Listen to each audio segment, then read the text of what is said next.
The Dyche one has shocked me, if I'm honest. The timing of it is a little bit bizarre, isn't it? Because of course we've got Everton's first game now without Sean Dyche. That's tonight on talkSPORT. Yeah. Adrian Dunham's going to bring you Everton against Peterborough this evening. Ashley Young will be taking on his son Tyler. What a game that's going to be now. Yeah, incredible. How bizarre.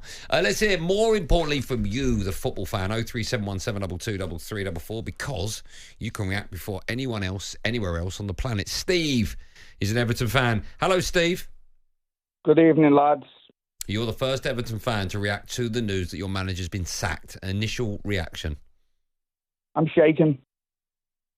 I'm absolute shaken. I'm a regular caller to your programme, and I've been saying for a long time, Andy, why couldn't we just, and I agree with all the stick he's been getting. I agree with that.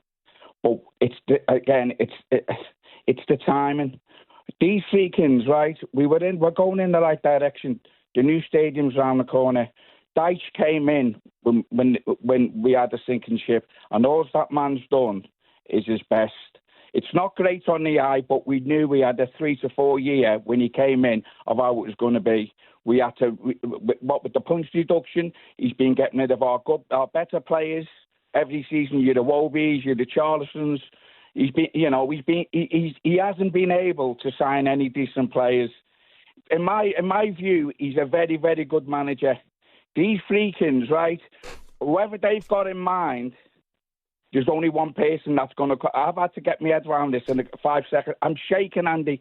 I'm 62 years of age. I live and die Everton Football Club, and I've had it with the Evertonians in the stands week in, week out, and talking to them saying, yes, Dyche, yeah, he does have to go, but it's all about the timing. If this is them, Andy, making this decision now, they've only got to go and get one person that will hopefully get us over the line, and that's David Moyes. If they bring anyone else in, we're gone. Steve, the timing is absolutely bizarre. I can only imagine they have got someone lined up to sack him hours before a game. Andy, I've asked this a million times for 3 years. That man was going to carry us to Bramley Moordock with a very, very poor squad of players, right? Your Pep Guardiola coming in tomorrow is not going to guarantee us that we're going to stay up. You look in Sean Dyche as that man. He's never made excuses. I begged for him and tried to get Lampard out to get him to our club because he plays off a straight bat. That man will look at you square in the eye and he'll hang you on a peg, rightly or wrongly. Right? That's the manager we need at this moment in time with the squad and what we can do with all the red tape that's happening with our club. Right? We get the ground, we're going in the right direction. We get the owners, we think they're 100% behind Everton and they understand football. We're going in the right direction. Sean Dyche on the park, not being able to buy players, awful on the eye. Yeah, just get us over the line. Sean, get us to Bramley Moordock, please. You can do it. Who's going to get us to Bramley Moordock? And these thousands of Evertonians that come on your show and go on social media, it's awful on the eye, it's this and it's that. We wanted to be the best of a bad bunch, Andy. That's all we wanted to be.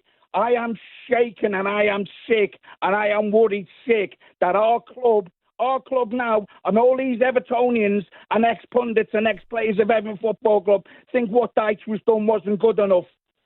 We've got a very, very, very poor team.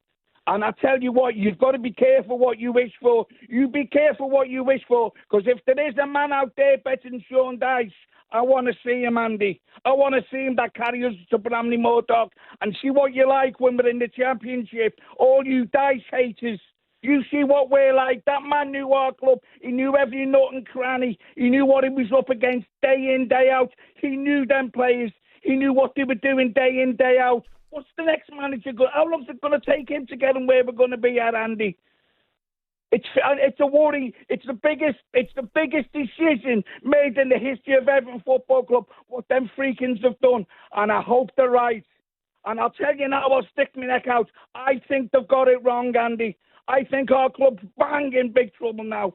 Bang in big trouble. And if they think by getting rid of Dyche, that's the answer, I think they're wrong, Andy. I honestly do. Steve, will you do me a favour? A brilliant call, very emotional as well. Will you do me a favour? When it's confirmed who replaces him, will you call back and give me your view? Most definitely, Andy. Okay. Thanks for having me on, lad. Okay, our pleasure. Are you all right, Steve? I mean, you mentioned your No, age, and Andy, you're. I'm not. I know, but you've got to I'm be careful, Steve. Just calm down a bit, all right? I understand how emotional it is. Okay. But just, Andy is messing with people's lives, messing with people's livelihoods. It's not just me that's feeling like this, you know. I know. And again, Andy, I'm not saying I'm Teddy Venables. I'm not saying I know me football, but I do know me football. Their timing is awful, and how it's being dealt with. We're all laughing at West Ham, them across the park and around. And I know we're loved. I know we are the people's club, and people will feel sorry for us. But if this is the way them freakins are going, brother, I'm telling you, they'll go. Steve, great call. Great call. Wow. talkSPORT Drive with Andy Goldstein. Monday to Friday afternoon from 4 on AM, on DAB, via the talkSPORT app and on your smart speaker. talkSPORT.